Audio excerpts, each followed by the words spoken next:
बिस्मिल्लाहिर्रहमानिर्रहीम। अस्सलाम वालेकुम। उम्मीद करती हूँ कि आप सब खैरियत से होंगे। आज मैं आपके साथ बीफ पाई की रेसिपी शेयर करूँगी। बड़े पाए या बीफ के पाए सर्दियों में हर घर में ज़रूर बनते हैं। तो आज मैं जो आपके साथ रेसिपी शेयर करूँगी बहुत ही ऑथेंटिक रेसिपी है। इस तरह से अगर आप पाए बनाएंगे तो सब आपकी तारीफ़ करेंगे, बहुत ही डिलीशियस पाए बनेंगे। तो 2 बड़े पाए मैंने लिए हैं।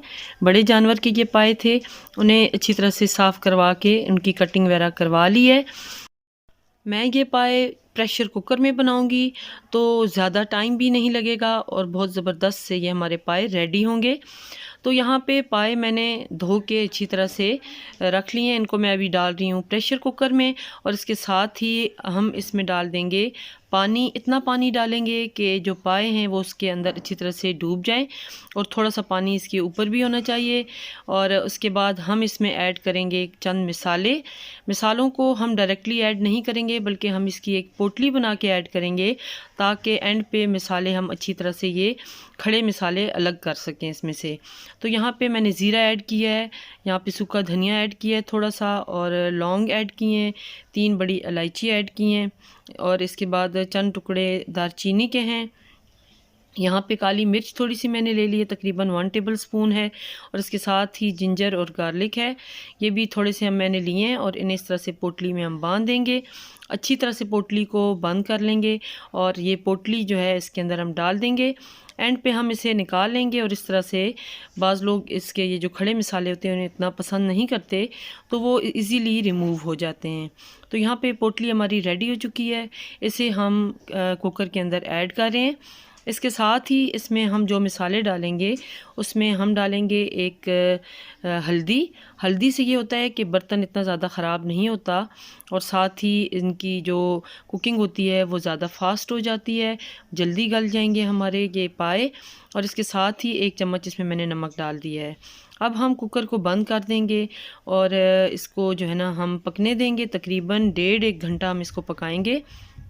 1.5 घंटे के बाद हम प्रेशर इसका रिमूव करवा देंगे और ये देखें 1.5 घंटे के बाद अच्छे से हमारे जो पाए हैं वो गल चुके हैं और जो हड्डियां उनके साथ ये जो गोश्त था वो अलग होना शुरू हो चुका है। तो अब इस स्टेज पे इसे थोड़ा सा ठंडा होने देंगे। पोटली को अच्छी तरह से हम दबा के इसमें से जो जूसेस हैं वो निकाल देंगे, पोटली को हम अलग कर देंगे। अब उसके बाद जो हड्डियां हैं उन्हें अलग कर लेंगे और जो इसकी यखनी है उसे अलग रख देंगे। उसके बाद अब हम इसका मिसाला बनाएंगे जिसमें हम पायों की भुनाई करेंगे। तो वो नेक्स्ट स्टेप बहुत ही इम्पॉर्टेंट है। यहाँ पे थोड़ा सा मैंने ऑयल लिया है, तकरीबन 3 से 4 चम्मच, और 2 बड़े प्याज फाइनली मैंने चॉप कर लिए हैं, बहुत बारीक सी इनकी मैंने चॉपिंग की है। इन्हें हम थोड़ा गोल्डन सा फ्राई करेंगे। दीगर जो इसमें हम मिसाले डालेंगे उसमें 1 चम्मच भर के अदरक लहसुन का पेस्ट है, जिसमें एक बड़ी हरी मिर्च भी मैंने पेस्ट में शामिल की है। इसके साथ ही थोड़ा सा गरम मसाला है, 1/2 टेबल स्पून, हल्दी 1 टेबल स्पून अगेन हम ऐड करेंगे, हल्दी से इसका कलर अच्छा आएगा।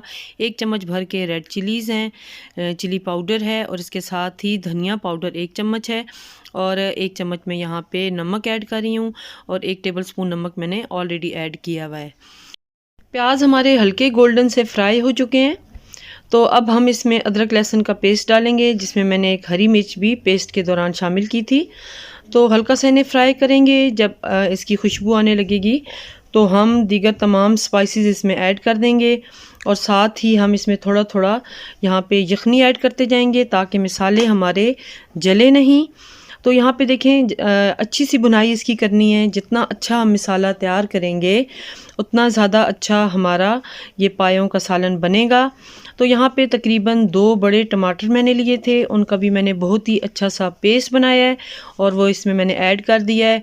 अब हम टमाटर के साथ इसकी भुनाई उस वक्त तक करेंगे कि जब घी अलग होने लग जाए, यानी इसमें से जो ऑयल मैंने थोड़ा सा ऐड किया हुआ है वो ऑयल अलग होगा। तो इसके साथ ही हम इसमें पाए डाल देंगे, और पाए जो है तकरीबन 5 से 6 मिनट के लिए लो फ्लेम पे उनकी हम भुनाई करेंगे। बहुत ज़्यादा हाई फ्लेम नहीं करना ताकि मसाला जले नहीं। तो अच्छा सा हम पायों को यहाँ पे फ्राई कर रहे हैं, भून रहे हैं, और जब इनकी भुनाई हो जाएगी तो साथ साथ देखें थोड़ा थोड़ा मैं यखनी को भी ऐड कर रही हूँ ताकि मसाला नीचे से जले नहीं। 5 मिनट के बाद हम इसे यखनी में ऐड कर देंगे इस भुने हुए पायों को, और फिर हम अगेन इसे थोड़ी देर के लिए कुक करेंगे ताकि जो हमारी यखनी है थोड़ी और ज़्यादा गाढ़ी हो जाए।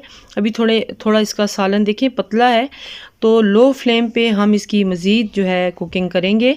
ढक्कन में बंद कर रही हूँ, लेकिन अब यहाँ पे हम प्रेशर नहीं लगाएंगे और इसको थोड़ा सा सिर्फ हमने थिक करना है। तकरीबन 15 से 20 मिनट मज़ीद गुजर चुके हैं, तो यहाँ पे देखें ऑयल ऊपर आना शुरू हो चुका है, लेकिन अभी भी मुझे फ़ील हो रहा है कि इसका शोरबा थोड़ा पतला है। तो मज़ीद 10 से 15 मिनट और इसको पकाएंगे और फिर उसके बाद इनको हम सर्व करेंगे। लीजिए, मज़ेदार से हमारे बीफ पाए तैयार हैं। बहुत ही ज़बरदस्त ये पाए बने हैं। आप इस रेसिपी को ज़रूर फॉलो कीजिएगा और अपना फ़ीडबैक ज़रूर दीजिएगा, और उम्मीद करती हूँ कि आपसे भी ये पाए इसी तरह से अच्छे बनेंगे। आप बीफ पाए भी इसी रेसिपी के साथ फॉलो कर सकते हैं इस रेसिपी को, और अगर आपने मटन के पाए बनाने हो तो सेम रेसिपी को आप तब भी फॉलो करें और अपना फ़ीडबैक ज़रूर दें। चैनल पे नए हैं तो प्लीज़ सब्सक्राइब ज़रूर कर लें। Thank you for watching. अल्लाह हाफिज़। अल्लाह ताला आप सबका हामी और नासिर हो।